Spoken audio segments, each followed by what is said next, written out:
Well, I'm going to show you how to switch on the water and the auger and the boiler.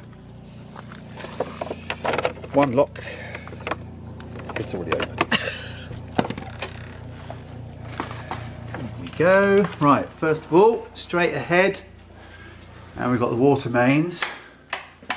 To turn on the water, you just literally go down here, there'll be a doorknob here, pull that open, here's the mains.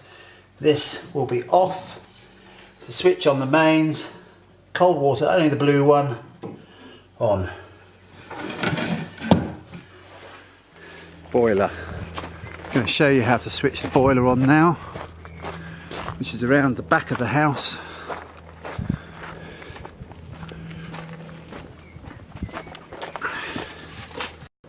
Open the boiler housing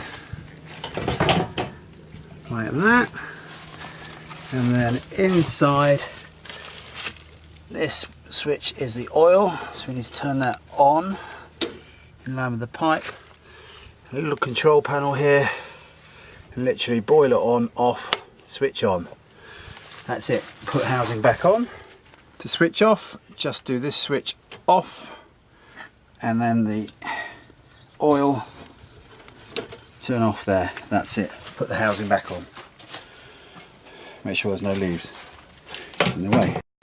Okay, we'll show you the hot water tank and how to do the heating. Hot water tank is upstairs in this cupboard here.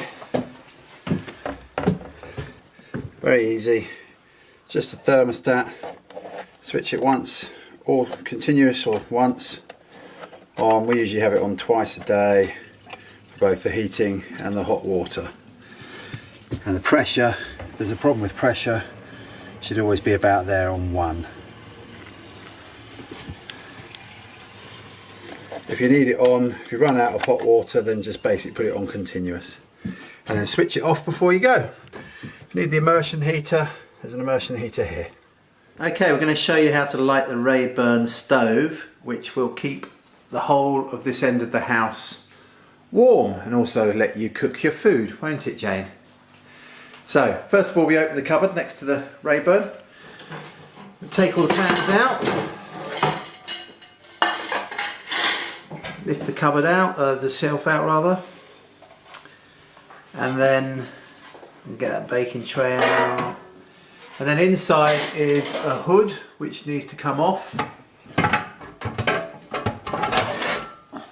And at the back of the cupboard is the oil which needs to be turned on. So turn the oil on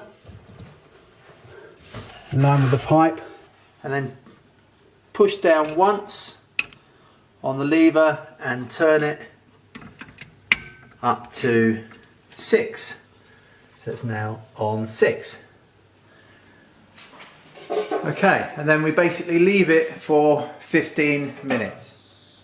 After 15 minutes, hopefully the oil's got through to the wick, so we open the lower door, and inside you'll see a heat plate which needs to come out. Lift it up towards you, minding the copper pipe at the bottom, and there you can see the burner. We're going to light it just inside this little hole here, and there's a wick which will ignite hopefully. Be careful not to push this around, because that actually is a heat sensor. If it gets too hot, it will trigger it off, and the reset is outside the house. You'll find the matches on the shelf. Take a match, Jane. And then to light, just take your match through the burner, onto the wick.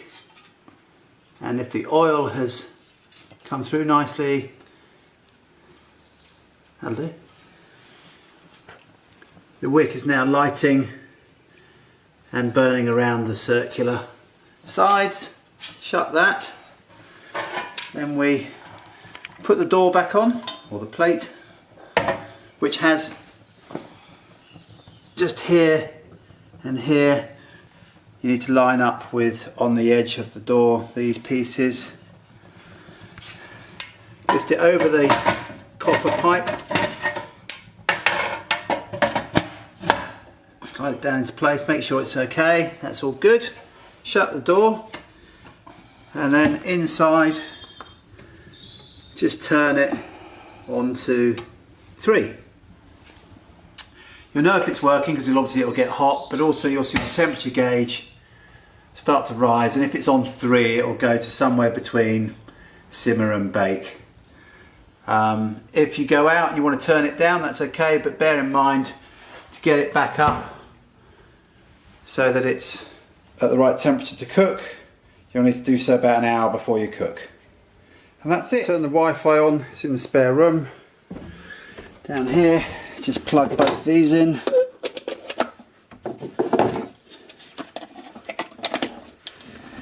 And that's it. The router is underneath and it will go, it's a BT router, it will go blue when it's good.